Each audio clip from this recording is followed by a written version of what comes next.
Hey everybody, I'm Zach. And I'm Jesse. We're going to be reviewing this new e-bike next on Now Let's Review. All right, so this is the Oraimo Sciiti 100. How do you pronounce it? I like saying Oraimo, which is clearly it's not. But pretty good name. It sounds vaguely Italian, even though it's definitely made in China. So it's, I mean, we've gotten some worse named e-bikes. What I think this is a very interesting e-bike is that it's a step through, obviously, and it's got that very European, Netherlands, British feel to it because of the handlebars. So if you like that, that kind of cruiser feeling, this might be the bike for you.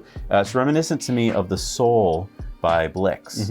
And so although much smaller. It is smaller, you're right. That had a much longer wheelbase. And cheaper. This is cheaper, yes. Currently I think it's $8.99 on their website. They have two bikes there, the Monster and the Sciiti. And yeah, let's get into it.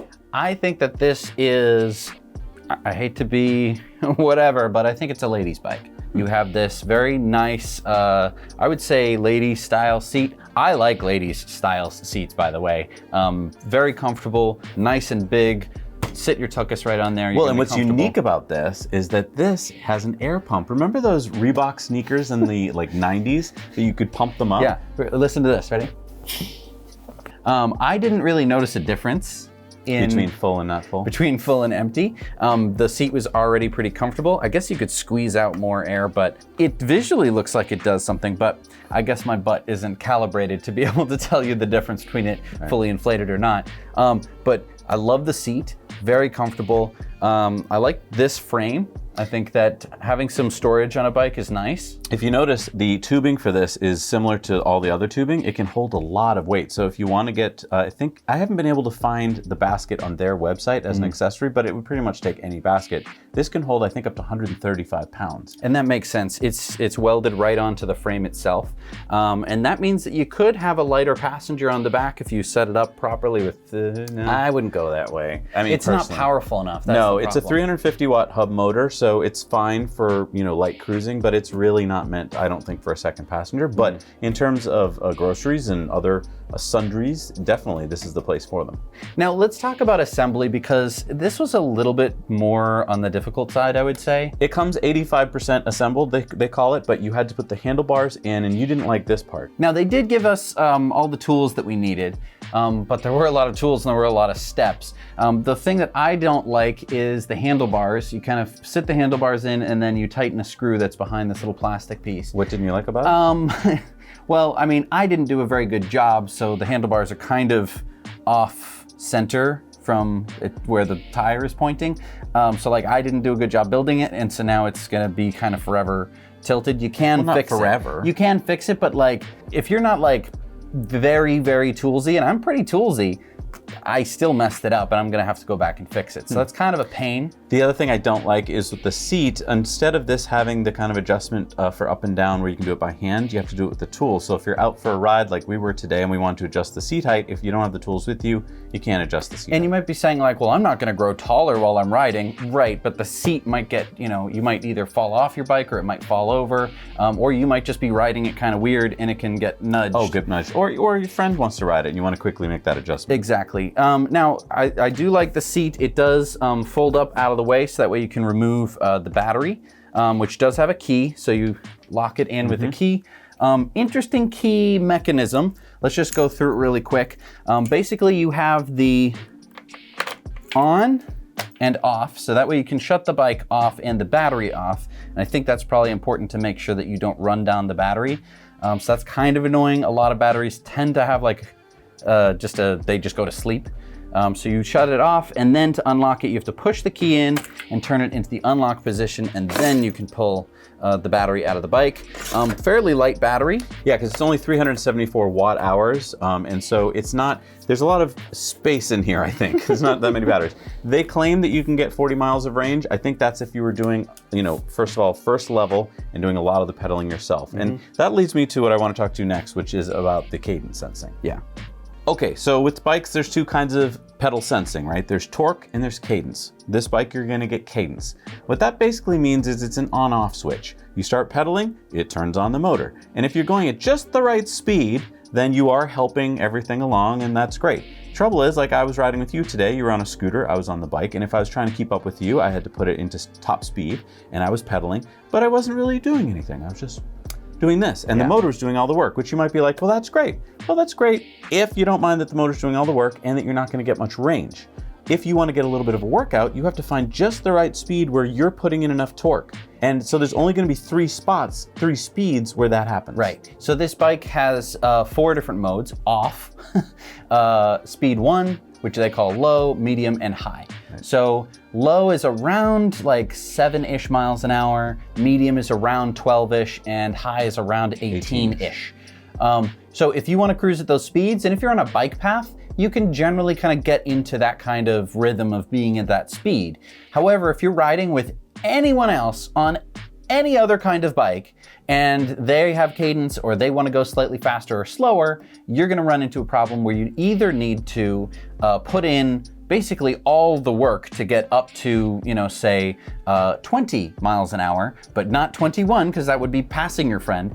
And so that would mean that you'd be in medium and you'd be pedaling really hard and doing more work than the motor is going to put in. Right. Because essentially it'll kick the motor off once you get over the speed that it has set, or you're going to need to use the throttle, which means that you're going to constantly be kind of, which you can do, but it can get quite annoying. A lot of newer bikes and more expensive bikes, let's be honest, have torque sensing in the pedals, and that allows you to achieve, you know, the speed that you want to at any speed. And that allows you to get the workout that you want. At any speed, right, all the time. So this is really good as a mode of transportation and less of a workout. Yeah, and it's also good if you're kind of going to be on your own. Mm-hmm. So I would say if you're going to cruise along a nice, beautiful, you know, coastal town. Which happens. I mean, right, there's lots of different places that you could do that. And if you're on a budget, I mean, this is a lot of bike for what you're paying for. Yes. So I think that that's great. But I just want you to keep in mind that if you're looking for some other features, you should probably be looking at some other bikes. But let's talk about the cadence sensing. At level L and M, so low and medium, you can keep up on the pedals. Basically in top gear, I would say for the most part, you're going to be able to keep up. Oh, and you're talking about the 7-speed Shimano, like yes, in 7th gear. So there are gears on this bike, which is great if the battery dies, because then you can really lower the gear ratio and pedal. And this is such a lightweight bike that you really can pedal it like kind of a normal bike. Right, but it doesn't have like the Tour de France leaning forward, putting all of your leg muscle energy into it. This is a relaxed bike. Nice and relaxed bike. So pedaling it all on your own might be a little bit more difficult just based on positioning. But if you put this into high speed, you're going to pretend to pedal and you're not going to put in any work. You're going to hear the clicking, basically, that you'll be pedaling forward, but the wheel will be spinning so much faster than you're pedaling that you're not putting in any work. All you're doing is tricking a sensor to say like, they're pedaling, keep the motor on, which is a little disappointing. Plenty of cadence sensing bikes do this though. You might as well just turn on the throttle.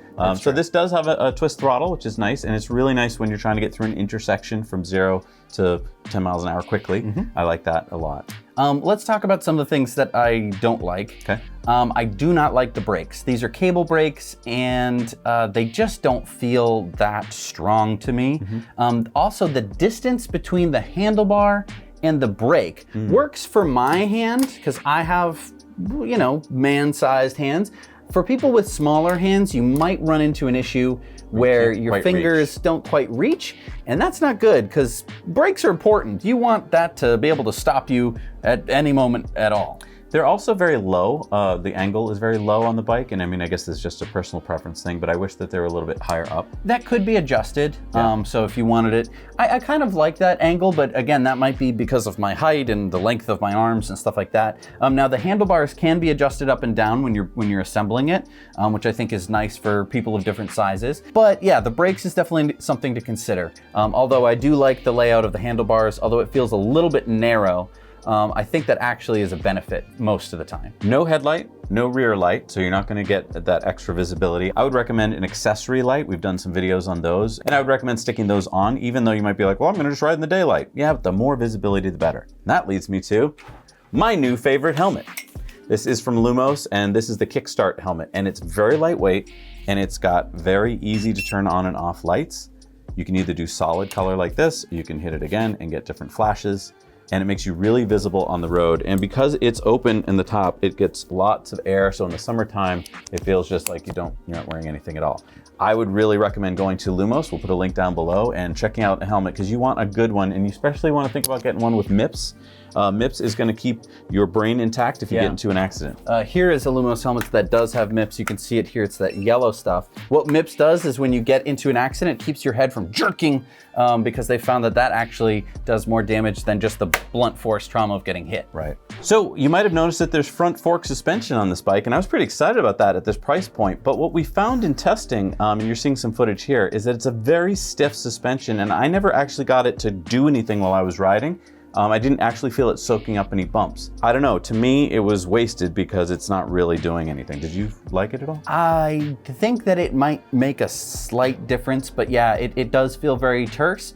With a bike of this size and for the scale of person that's gonna be on it, I don't anticipate that it's gonna have any compression unless you hit a huge pothole or something like that. And I don't think that you're gonna be like, oh, that pothole was nothing. I think you're gonna go like, oh, wow, that sucked.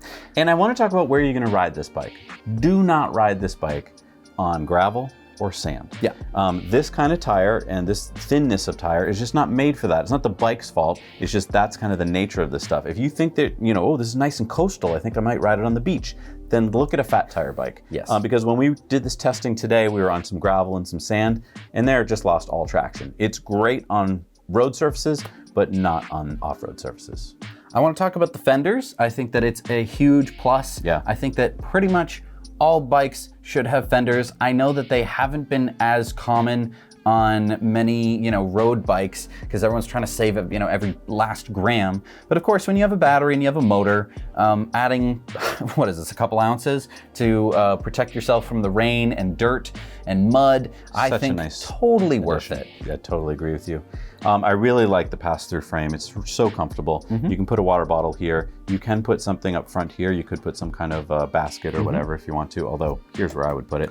And I do like that there's a nice chain guard here. It's not anything like, it's not gonna hold up to much abuse, but it's gonna keep you from getting dirty and getting your clothes stuck in it. Yeah, I would say that my favorite parts about this bike is just the styling. I think that they did a really good job at achieving what they were going for, doing it on a heck of a budget, and delivering something that I think would really work for a bit of commuting, a bit of fun, and they're not trying to go outside of the realm of like, we're gonna get into off-roading. No need for a bike like this to be doing any kind of off-roading. It is quite dainty.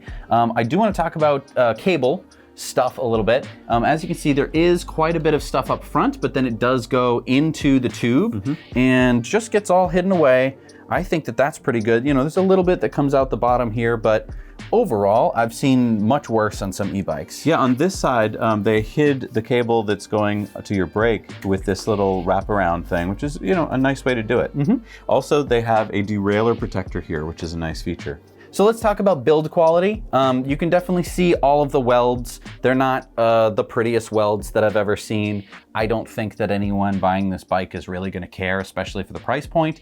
It's just something to talk about because we tend to talk about build quality. The seat, I've noticed, also has a bit of a lilt to it. It doesn't like seem left, right? Yeah, it doesn't seem to be square. It doesn't matter because it's so big and cushy. It's just one thing that I noticed. And then yeah, between the front fork suspension that leaves a lot to be desired, and the fact that you kind of have to put it all together, and if you mess this up, then the wheel is going 3 degrees to the left from your handlebars. I'm gonna push back a little bit. Almost all these bikes come with some assembly required, and if you just take your time, I think it's gonna be fine. There's nothing crazy about how well it was packed or anything like that, but nothing came broken. I do really like the fenders. I like that they're metal fenders, and I like that everything was fairly straightforward in terms of putting it together. I know you didn't like this part, but a lot of other bikes, I will say, they will have this part of the front stem put together, and all you're doing is putting on the handlebars, and so it's already centered on the wheel for you. And most of the time, there's never any problem. You can tilt these handlebars, by the way, with an adjustment right here. So if you're like, well, I don't like how they're looking, you can bring them down, put them a little bit further up. So I do like the adjustability. I mean, I guess what you lose in ease of putting together for yourself, you do gain in adjustability. So we mentioned it's a 350 watt motor. It's nothing to write home about in terms of power, but for this kind of bike, that's kind of what I would expect to find. It wasn't particularly noisy, wasn't perfectly quiet either, but I've had noisier bikes, and when they're noisy, it just takes the fun away from the riding. And so I do want to mention this was quiet enough so that I didn't really think about it, which I think is important for this kind of cruise style where you're probably out in nature and you just don't want to be thinking about noise. Now, the 350 watt motor, like you're saying, nothing to write home about in terms of power.